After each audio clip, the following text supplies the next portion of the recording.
Elsewhere, Chapter 1, Infernal Place.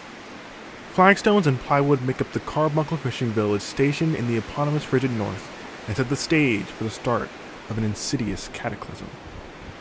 A resounding crack, followed by a desperate shifting in her space, belittled the true nature of the situation, as a heavy rock had found purchase on the fair side of her head.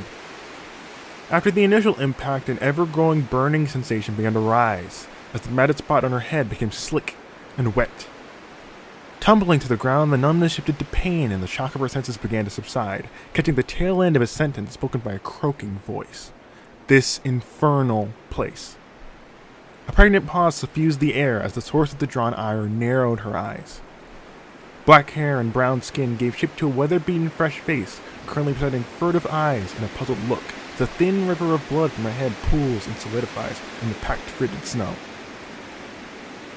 Betrayed by a low rumble, the rising and falling of footsteps, and sensed a dangerous rise in tension as the girl's companions called out to her.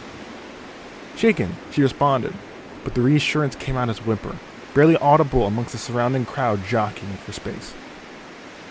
Beyond the physical presence of a crowd bereft with anger, a heavy weight of failure entranced their decision to fight just a little bit longer against the slowly fading horizon, taking note of the horrors to come.